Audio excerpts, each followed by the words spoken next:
Hello and welcome back to the Unmastered Class. I'm Jake Dreyfus. And I'm Lance Pendleton. And today we're taking a culinary deep dive. I'm actually excited about this because of our guest today. She isn't just a culinary wizard, she's also Lance's better half. Yeah, and with over 20 probably years of stirring, sauteing, and saving me personally from disasters in the kitchen, which I screw up quite often. She's not only a pro in the kitchen, but also an absolute saint for putting up with me and my incredibly type A habits when it comes to tossing out anything that has even closely approached an expiration date. So super glad to have my amazing and unbelievably tolerant wife on Hey, Meghan, how are you? Welcome to the show. Hi, everybody.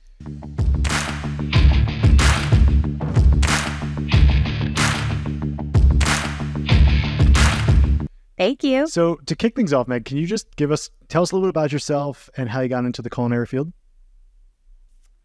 That's a good question. I'll keep it short. Right now I work for the Darien Public Schools in Connecticut. So we have 7 schools and almost 5,000 students. So I just try and keep them safe and watch their expiration dates as well. Before that, I've worked in restaurants and catering, and I was a private chef for a while. I like to think that it's kind of that, it's that profession that people find when they don't really know what else they want to do with their lives. Yeah. And it was kind of fun to mess around in culinary school and play. So, it turned out to be something I liked and I was pretty good at. So it found me more than I found it. Oh, that's awesome. Well, thank you for joining us. Because as you know, this podcast, we're trying to become real productive members of society. We're trying to learn things we don't know. So today's episode is all about food, preparation, storage, all the myths that we believe we've mastered. We're actually excited to have an expert on. And to kick things off, we'd actually like to get your take on something. So, we all know, listeners already know this, that Lance is a little bit of a psych nerd. So we wanted to kick things off with an interesting article we found on Forbes that is entitled, "What Your Food Choices Say About Your Personality According to Science." So I'm going to read a couple of these points and I think we need to do a little roundtable here and see how accurate this is. But according to Forbes, it said that extroverts enjoy fast foods, ice cream, and chocolate. Well, I guess first of all, we should back up. Lance, do you identify as an extrovert or are you an introvert? Absolutely not. So I've taken all those like 16 and personality profile things and all the tests under the sun. And one of the things that comes up consistently is I happen to be one of the rarest personality profiles of all of them, which makes me feel really special until you read it. And you're like, oh yeah, that doesn't actually sound all that great when you look at it on the whole. But no, I am a complete introvert. Oh, okay. Meg, I'm assuming my wife's going to answer that the same in terms of like what you think of me, but I'm an introvert. What do you think, babe? What's like? Oh yeah, 100%. Yes. Okay. So, but like, which is interesting because we put Lance up in front of 5,000 people on a stage, we wind him up, kick him out. He's going to do just fine, but left to his own tendencies, he's going to sit in sweatpants on the couch. Ding, ding, right? ding. Shocker. Okay. So, well then according to, let's so Meg, how do you identify? Extrovert, introvert, introverted, extrovert, the whole thing? Lance, what do you think? I actually typically would say I'm an extroverted introvert. Yeah. Does that make sense? Yeah. So you can force it when need be? Yeah, well, no, I like it lots of times and then I need to like, Oh, I see. I'm out. Yeah, bail out. Yeah. I can identify with that. I can relate. I generally will not, if left to my own devices, will not run out to do a huge social event. But after it, when I do go, I'll be like on cloud 9. I'm so glad I went. Can't wait for the next one. I'm going to volunteer to plan it, you know? Well, okay. So according to then Forbes, for the extroverts listening, extroverts are linked to preferences for fast foods, ice creams, chocolate, and cocoa. Openness, on the other hand, correlates negatively with fruits, but positively with meats and sweet treats like cookies and cakes. Agreeable people show negative reactions to soft drinks and sweetened fruit juices. Kind of random. This is acting conscientiousness had a positive correlation with dairy products, vegetables, and nuts, but a negative relationship with salty foods and sweet treats. I like to think I'm pretty conscientious. And I don't generally gravitate towards like vegetables and nuts. So I don't know how you guys think about that. But I want to hear what Meg has to say about this because I have some deep feelings on this entire study. But go ahead. That's funny. I was actually thinking like I don't know, am I going into like my shame corner? That's when I'm going to eat my ice cream, not when I'm like with all the people. Right, you know? right, yeah. But I don't know. Well, it also mentioned that vegetarians are just in general more introverted. Big generalization. That was interesting. I thought. Interesting. I don't know. Well, so here's my question, though, because, Meg, you've been in and around food for a long, long time. And I think in all your years of experience in this, do you actually believe that there's any legitimacy to the idea that certain food groups or the ways that people connect to food groups is based on being extroverted or introverted or personalities? Particular food groups? I mean, no, it always feels so much more cultural to me than personality. But yeah, because right? I don't know about you, Jake, but I call bullshit on this entire thing. Oh, totally. 100%. This is the stupidest thing I've ever heard in my life. It's so dumb. They're really, really simple. But it seems like they were like, hey, look, it's Tuesday. We have absolutely nothing for page 27 on the Wall Street Journal. Cindy, you got to hook us up here. Just go find some nonsense to go write for a while. And she threw some stuff into some AI, and it came out 100%. with, this theory. Because I'll tell you right now. So I consider myself an introvert. And although I don't personally love fast food, you can ask Meg. I will blow through a pint of Ben & Jerry's ice cream without someone being able to blink, and chocolate every night. Yeah. So that's just wrong. And then what was the other one about whether you were like emotionally sensitive or? Oh yeah. What the hell was the other one? You said if you were conscientious, that's what yes. it was. Yeah, you like dairy, vegetables, and nuts. Yeah, I'm lactose intolerant, and I like to think I'm conscientious about other people's thoughts and feelings. So. I think you just gave up too early. Then you got to keep eating it. Yeah. Here's the thing. I think it has more to do with like relationships with food. And again, clearly not an expert in any of this, but if I have a stressful day, I will prioritize preparing to nail the day. Immediately upon last meeting ending, I am beelining it to, I'm literally picturing it right to the snack closet and grabbing anything and overdoing it, but probably salty because that's just that's how I roll. But so I think it's more about that, like how you. Yeah, Meg, to your point, like how you grew up culturally, what you guys, what you ate, but like then like how you just deal with stress and in your environment and whatever's sitting next to you at the time, at least that's how I feel about it. Well, yeah. It's interesting you bring that up too, because I think that one of the things that I've noticed over the years, first of all, let's be super clear. I mean, I don't hide from anybody my years of being in recovery and addiction and all those fantastic things, but I look at it as like there's a part of my brain that gets lit up when it comes to sugar.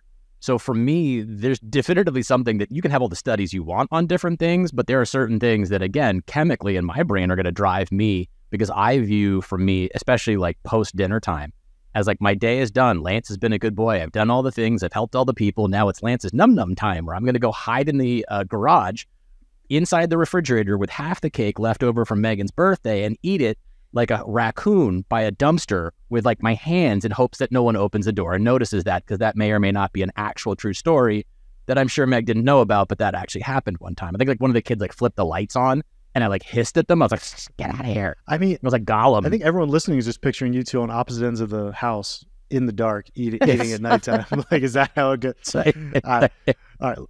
Let's bring us to our next topic. Let's go. Sorry. And again, I just think it's like, it's just super interesting to go through this, but as we go through to dig in, because, one of the best parts about being married to someone who understands food and has studied, again, culinary things and stuff like that is, this, in our house, expiration dates are a big thing. And they're only a big thing because I'm a freak. I'm okay to admit that I'm a freak. Like, I have weird food stuff to begin with. I will eat literally a cake with my bare hands that's probably been there for 3 weeks in the, in the refrigerator in the garage. But if the yogurt expires tomorrow, I'm not touching it. It's no good. So, Megs, as the official subject matter expert on this, tell us what's the deal with the best by date, use by date, sell by, like what does all that stuff mean? Best by is bullshit. Wow. Okay. Why? Can I say that? Yeah, sure. Yeah, you just did. Yeah, we're not a family show. Fuck them. Best Buy is total bullshit. That's just the salad dressing gets a Best Buy, crackers get a Best Buy. What else? I mean, things that are, they're not. It's just they do it so that there's a general, like within 6 months of you opening this, you should get a new one because it might be a little gloppy, or the chips, that have been fried 18 times, like they're not crispy enough. My favorite is crackers that have literally never been opened, but the Best Buy passed, and they're not stale. Like the box has never been opened, but supposedly you can't eat them.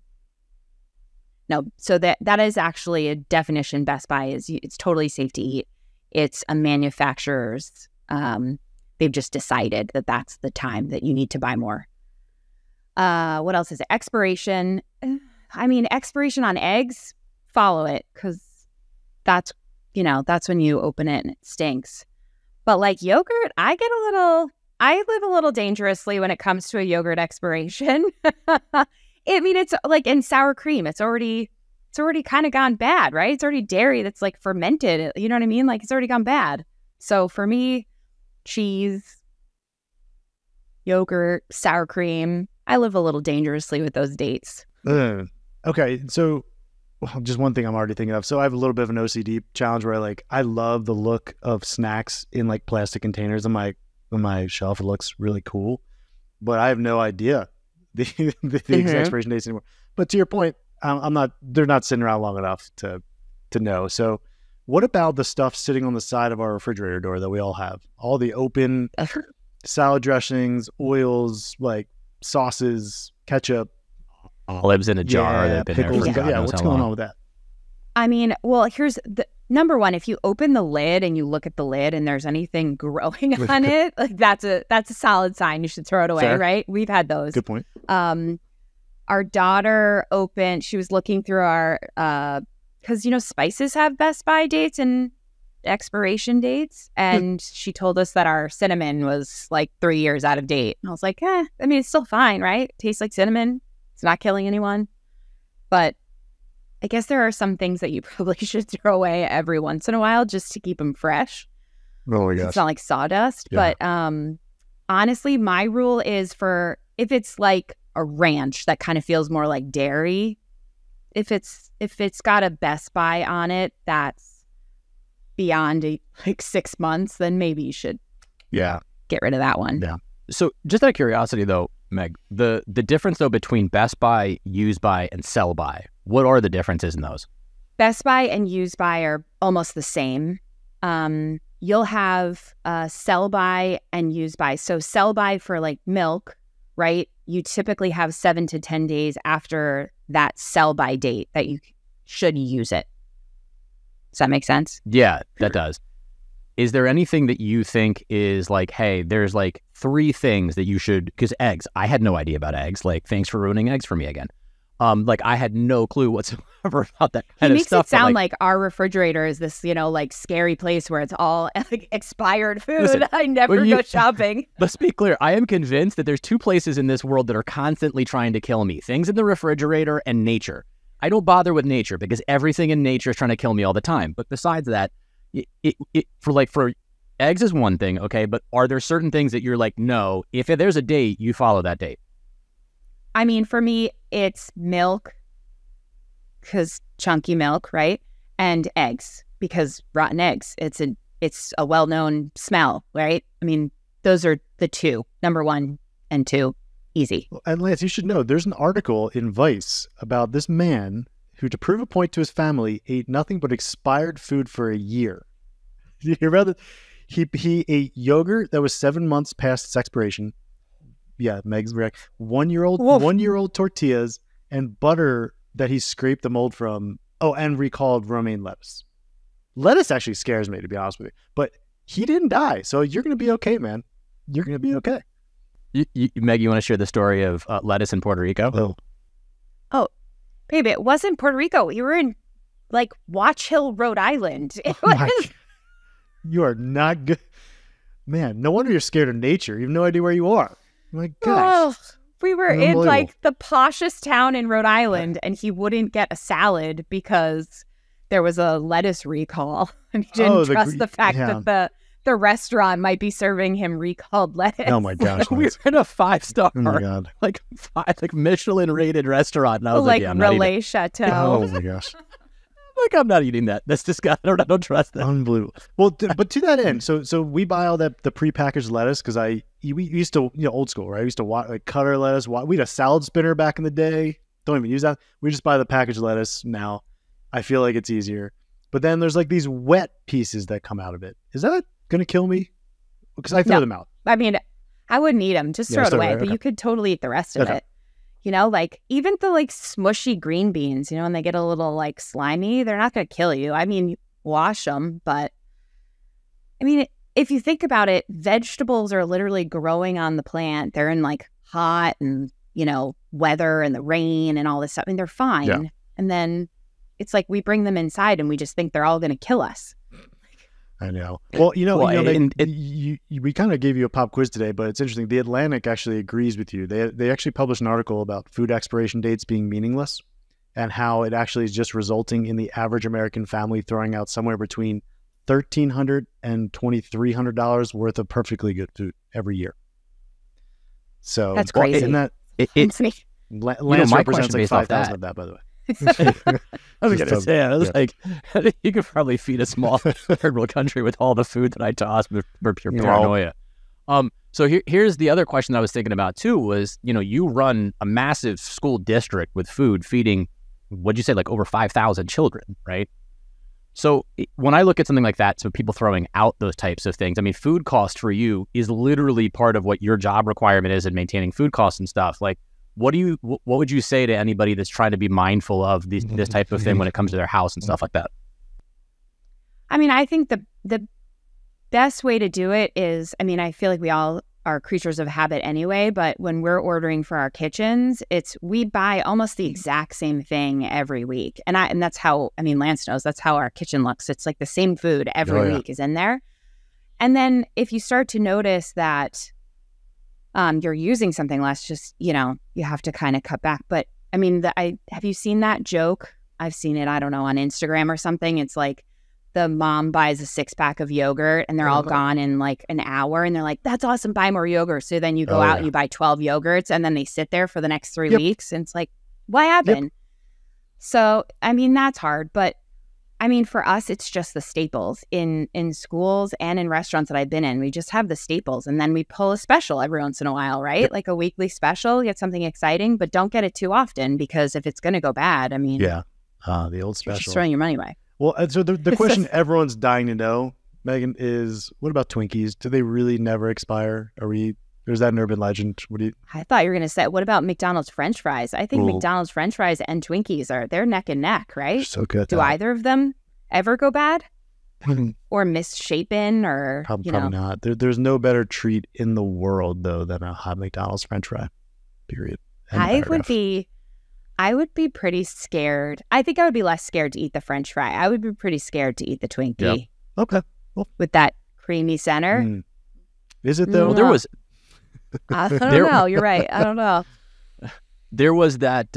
There was the food guy. I can't remember who it was. You might remember this, Meg. I'm not sure, but he would go on tour talking about how the industrial food complex has changed so much over the years, and he had traveled around with a package of Twinkies that was literally 20 years old. And his point during the talk was he would take the package of Twinkies out and squish it and see how still bouncy this is. This is a 20-year-old product. Basically, his point was bacteria won't even touch this because there's no nutrient property to it. That was his thing. He was like, that's how you literally know that this is absolute garbage for you because literally bacteria won't touch it.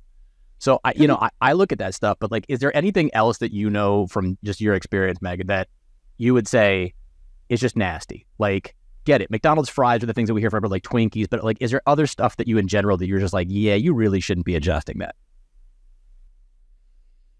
I have to think about that one. The Twinkie part is funny because typically in general, the things that are more porous are the things that are going to attract more bacteria, right? Like, so you drop a Skittle on the floor, 5-second rule of that, you're probably fine.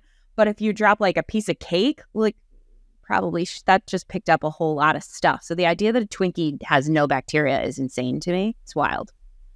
And to be clear, I will still eat cake off the floor, but sorry, go ahead. I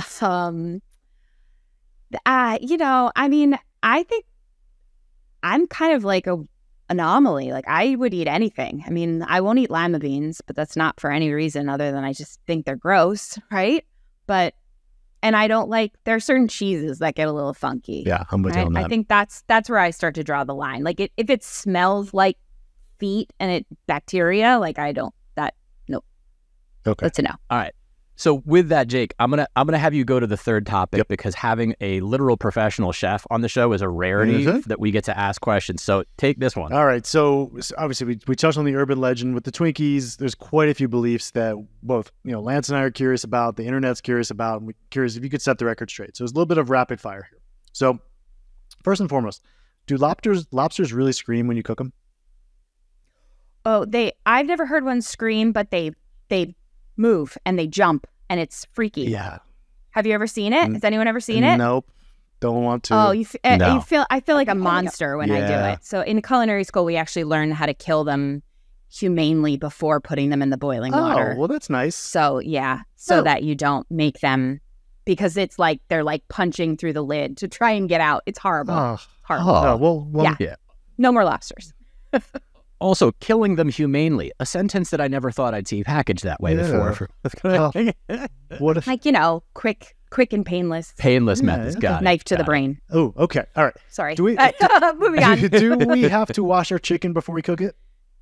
No, please don't, actually. Tell us more. Why? So most studies will tell you are more likely to spread bacteria by washing your chicken than you are by just taking it out of the package and putting it directly in the pan. Because the splashing of the water gets in your sink, and then anything, if it gets on the counter or whatever, and then anything that's in your sink now potentially has that bacteria, and your sponge that you thought was clean, now you've got raw chicken juice on it. So you actually are more likely to spread bacteria if you wash your chicken. You should not do that. I have a wild question on this one, though, because my problem with this always is I hear you, but my problem is that there's this part of me that when you open the package of chicken, first of all, the fact that they put a maxi pad underneath it is bizarre to me to begin with. But you actually take it off the maxi pad and there's just a slime to it. And so by default, I just instinctively want to wash it. But you're saying just don't do that. No. Just go forward and yeah. Okay. All right. Don't do it. All right. So nobody wants their spaghetti to stick when it's cooking. Am I first of all, do I salt the water? Does that actually make it boil faster? Why am I salting it? Number two, am I supposed to add oil to the water? Does that help it not stick? What am I doing here? Seems pretty basic. What do you do? Nothing. You do? I do nothing. Just plain water. Plain water. No oil, no salt. Straight up. And in fairness, when Meg and I first met, salt and I would put oil in. So I actually know the answer to this one because my amazing wife has taught me. Do you want to tell us? No, because I get it wrong. 100% sure. You're the professional. I'm not the subject matter expert here. Clearly, because I'm eating cake off the floor. I'll tell you what I do. I put the water on to boil and I wait till it's boiling. Then I salt the water because salted water has a higher boiling temperature. So it technically will take longer to boil. And when you're cooking dinner for a family, that extra minute sometimes matters. So I let it come to a boil. So it's at that 212 and then I salt it. And then I put my pasta in. And I do not put any oil in it because if the salt does actually go into the pasta, so it does help with the taste. So you do want the salt. It should taste like salt water, like the ocean. And then the oil, you do not want to put that in your pasta water because it actually stops the sauce from absorbing into the pasta when you eventually marry the two. I want sticky sauce. Yeah. I love. So, that's the reason it's not sticking? In most restaurants, actually, you cook the pasta al dente, right? With a bite. And then you put all of the pasta into the hot sauce and cook it for 1 more minute to let the sauce start to absorb into the pasta. With a little bit of the water, the pasta water too? You can, depending on what kind of sauce you want. Like if it's butter and some of that starchy pasta liquid is awesome. And if I don't want... Also, so go ahead, Lynn. No, go ahead. And if I don't want the Italian population to be angry with me, I do not break the spaghetti before I put it into the thing. Right? Don't do it. Don't do it. Yeah. Slowly let it go. I mean, I grew up with broken pasta with no salt and oil and all the things, but also, Jake, are you concerned often about upsetting the Italian community when you're making dinner? Yeah, I don't want to be offensive. To be fair, I actually wanted to show off because I actually knew the answer to a question that it's not something I'm usually no, I'm a Puerto Rican making pasta. I'm offending somebody at some point in time here while I'm making this. So that's true. So okay, final one here. So I like juicy meats. That's a t-shirt. And I think I want to sear them, and then I want to let them rest. Now, them is too general though, right? So with steaks I do that, but with chicken I don't. With pork, what do I do? I want juicy meats. It's like, I feel like it's a Sir Mix-a-Lot song. I do. However, I will tell you, so with pork, it's proven that you shouldn't sear too high with pork because it will actually dry out your meats. So you will not have juicy meats with pork. So you're better off cooking pork at like a medium, steady temperature. For the rest, chicken too, I would do the same. I like to sear steak and then absolutely let it rest.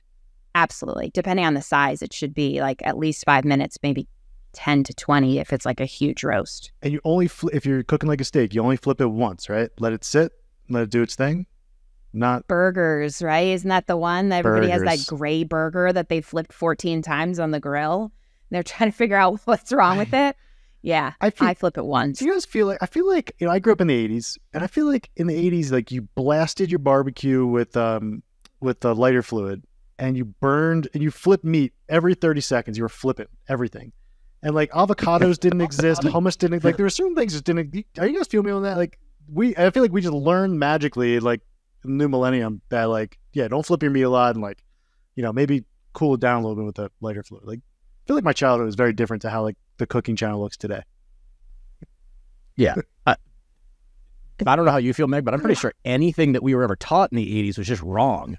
Like, first of all, like just think about parenting in the 80s. Here's your key. Let yourself into the house. Good luck. Neither of us will be home for quite some time. Like, in general, if you think of everything that we did, it was like, you got injured, suck it up. Now there's like an ambulance, and there's like a shaman that has to arrive to kiss the boo-boos. And I mean, like, I think everything is vastly different from what happened in the 80s. But let's be clear, it's all fueled with cocaine. But yeah, sure. 10 p.m. Do you know where your children are? Exactly. So we got to jump to the next segment, but I do have two more really quick ones because I know that we've talked about this, and these were things that when I first met Meg, she pointed out to me that I was like mind blown. Really quickly, power goes out in the house, Megan. How long do you have for your refrigerator and your freezer before you got to start throwing things out? Do I have to give you hours? I don't know if I can give you hours. Approximation's fine. I mean, your first step is don't open them at all. Just try not to open them. I would say you have less time for your refrigerator. So for your refrigerator, if you don't open it, you could probably go for 4 or 5 hours. You might be able to push it to 6. But because your temperature at your refrigerator is probably around, 34, 35 degrees, maybe 38, it's already so close to being at that weird danger zone anyway that your food is going to be not in a great place in 5 hours. And then your freezer is probably at like 0, and it has to start thawing everything at 32. So you've got a lot longer. So if you can leave it closed, you probably have at least 6 to 7 hours. Okay. In a better freezer, maybe 10. Okay. So that's super helpful in context, because I would have again, for me, I was like, the power went out, throw it all away and burn the kitchen. But like, that's one. So the second thing that also was super mind-blowing to me was, and Jake, remember like back in the Bachelor day, you'd like make food, whatever, and you're all impressed with the absolute crap that you made for yourself, but like you cooked something. So like, yay, adulting. And you'd make the food, and then right as soon as you ate it, there's leftovers. You'd take all the, leftovers, throw them in some Tupperware, seal it off, put it in the fridge. And I did that in front of my amazing wife, and she was like, what are you doing? You trying to kill all of us? And I was like, wait, what? Megan, explain. So that actually is part of the 80s, I think, was don't put hot food in the fridge, right? Because you're going to warm up the entire fridge. Did anyone else's mom ever say that? Yes. That's the most ridiculous thing I've ever heard. What I like to do is put everything into the fridge with no top. Just tuck the top underneath it or something and let it cool. It's not going to warm up the fridge. You're not going to have milk at 60 degrees. And let it cool, and then before you go to bed, just throw the top on. It helps it cool down faster so that it's not in that warm bacteria temp.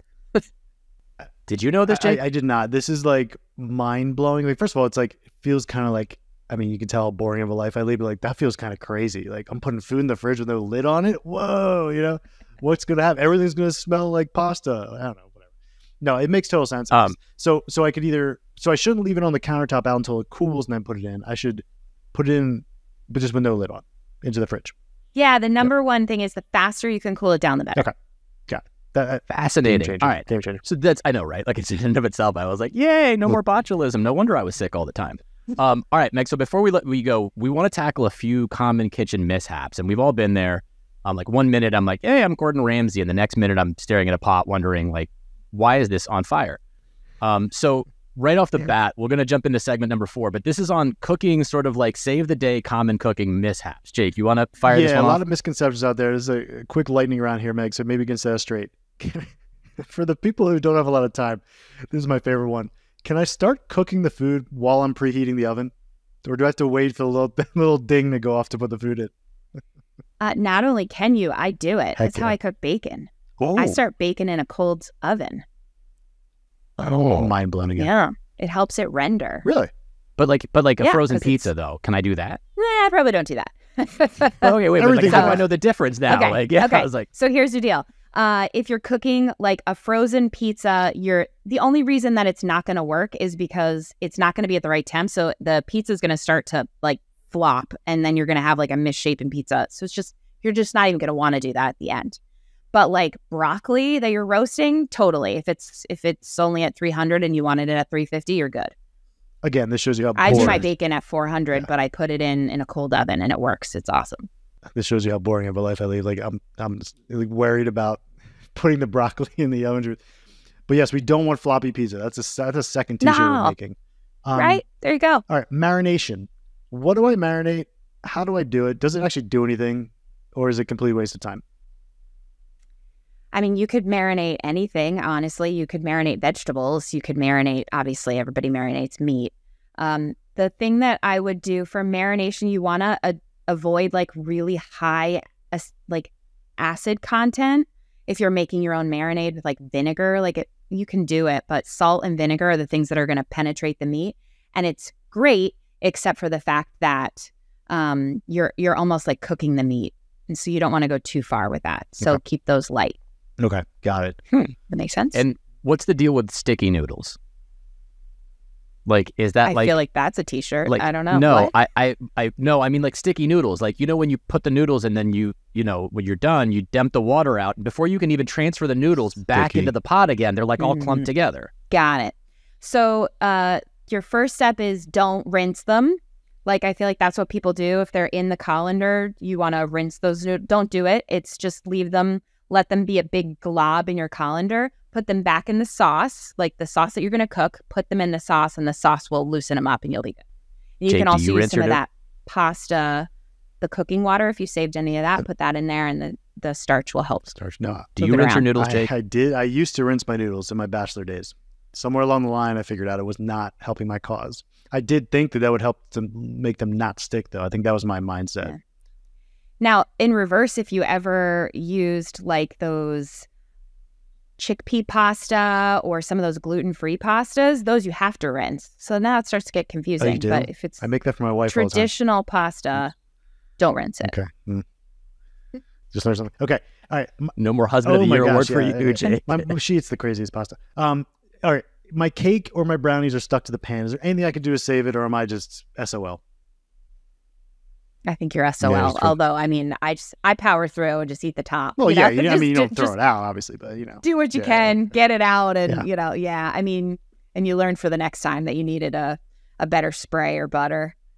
But there's no real. I mean, not unless somebody's around there gonna tell me that I'm missing something. But I wouldn't know how to get that out. I just power through. And what about over melted chocolate? Is there anything that one can do there? Like as in it's chalky or it's like oily. Like, well, if you break an emulsion, that's one thing. I think what you're saying is chalky. You can like almost boiling water, and you just a little bit at a time and just keep whisking it, and it'll loosen up. I feel like every time you say these things, that you make it sound so easy. That's like I'm like, I just whisk that's like a 2.0 question in the first place. Who on the show is making their own chocolate, like, and over melted it, like, you know? Well, when I mean, was again, in college, I had my roommate was making cheese sauce, and she came to me and she was like, I think I broke my cheese sauce. How do I fix it? I mean, I hadn't even been to culinary school yet. So I was looking at her like, why the hell are you asking me? But I guess it was because I was always watching the Food Network. And, but like, who the heck in college was making, she should have been the chef, right?